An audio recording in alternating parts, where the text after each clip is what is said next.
നമസ്കാരം. ഛത്തീസ്ഗഡിൽ കന്യാസ്ത്രീകൾക്കു നേരെ നടന്ന അതിക്രമങ്ങളിലും അന്യായമായി ജയിലിൽ അടച്ചതിലും പ്രതിഷേധം കനക്കുന്നു. കന്യാസ്ത്രീകൾക്ക് ജാമ്യം നിഷേധിക്കുന്നതിന് അടക്കം ശ്രമം നടക്കുന്നു എന്നാണ് ആരോപണം.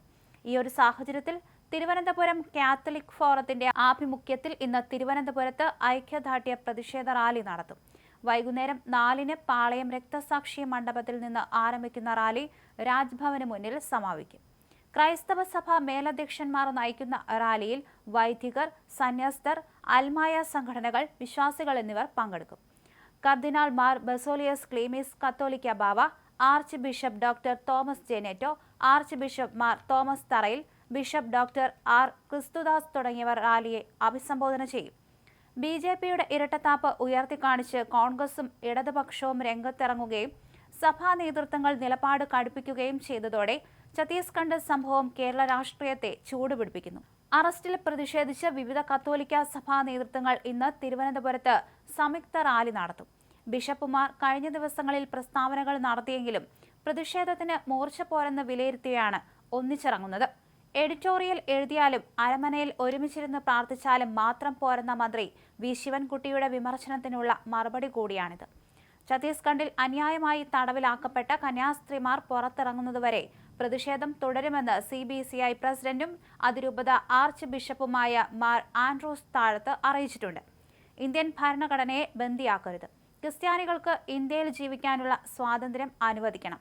3 പെൺകുട്ടികൾക്ക് തൊഴിൽ നൽകാൻ അവരുടെ മാതാപിതാക്കളുടെ അനുമതിയോടെ തയ്യാറായ സിസ്റ്റർ വന്ദന ഫ്രാൻസിസിനെയും സിസ്റ്റർ പ്രീതി മേരിയെയും ജയിലിൽ അടച്ചതിൽ രാജ്യം നാണിക്കണം.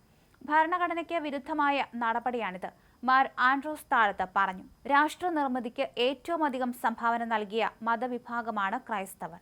രാജ്യത്തിന്റെ വിദ്യാഭ്യാസ സാമൂഹ്യ ഉന്നമനത്തിനായി ഏറ്റവും കൂടുതൽ സംഭാവനകൾ നൽകിയതാണോ ക്രിസ്ത്യാനികൾ ചെയ്ത തെറ്റ്? ഭരണകൂടം ക്രൈസ്തവർക്കെതിരെ നടത്തുന്ന വിവേചനത്തിന്റെ പ്രതീകമാണ് ജയിലിൽ അടയ്ക്കപ്പെട്ട കന്യാസ്ത്രീമാർ. സഭാവസ്ത്രം ധരിച്ച് യാത്ര ചെയ്യാൻ പോലും കഴിയാത്ത അവസ്ഥയായി. ആന്ധ്രയിലെ ആശുപത്രിയിൽ ജോലിക്കായി കൊണ്ടുവന്നതാണ് പ്രായപൂർത്തിയായ കുട്ടികളെ. ഇവരെ സഹോദരനാണ് റെയിൽവേ സ്റ്റേഷനിൽ എത്തിച്ചത്. അവിടെ വെച്ചാണ് കന്യാസ്ത്രീമാർ കുട്ടികളെ ആദ്യമായി കാണുന്നത്. പല സഭകളുടെയും കൂട്ടായ്മയായ ചർച്ച് ഓഫ് നോർത്ത് ഇന്ത്യ എന്ന സഭയിലെ അംഗങ്ങളാണ് കുട്ടികൾ. മനുഷ്യക്കടത്തിന് ജാമ്യം കിട്ടുമെന്നറിഞ്ഞ് മതപരിവർത്തനം FIR-ൽ കൂട്ടിച്ചേർക്കുകയായിരുന്നു. എന്തുകൊണ്ട് ഇത് ചെയ്തത് എന്നതിന് ഉത്തരമില്ല, മാർ താഴത്ത് പറഞ്ഞു. ക്രൈസ്തവ സമൂഹം വടക്കേ ഇന്ത്യയിലെ അവികസിത സമൂഹങ്ങളെ കെട്ടിപ്പടുക്കുന്നതിൽ നൽകിയ സംഭാവനകൾ നിസ്തുലമാണെന്ന് അതിരൂപത സഹായ മെത്രാൻ മാർ ടോണി നീലങ്കാവിൽ പറഞ്ഞു. ക്രൈസ്തവർക്കെതിരെ അതിക്രമം നടക്കുന്ന ഭൂരിപക്ഷം സംസ്ഥാനങ്ങളും ഭരിക്കുന്നത് BJP ആയതിനാൽ പ്രതിഷേധ റാലിയുടെ മുന നീളുന്നത് BJP-യിലേക്കാണ്. കേരളത്തിൽ തങ്ങളുടെ രാഷ്ട്രീയ മോഹങ്ങൾക്ക് കനത്ത തിരിച്ചടി നൽകാനുള്ള പ്രഹരശേഷി അതിനുണ്ടെന്ന് BJP സംസ്ഥാന നേതൃത്വം മനസ്സിലാക്കിയിട്ടുണ്ട്. ഇത് കേന്ദ്ര നേതൃത്വത്തെയും അറിയിച്ചു. മതപരിവർത്തന നിരോധന നിയമം ആയുധമാക്കിയാണ് പല സംസ്ഥാനങ്ങളിലും ക്രൈസ്തവർക്ക് നേരെ അതിക്രമം നടക്കുന്നതെന്ന് വിവിധ ക്രൈസ്തവ സംഘടനകൾ ചൂണ്ടിക്കാണിച്ചിട്ടുണ്ട്.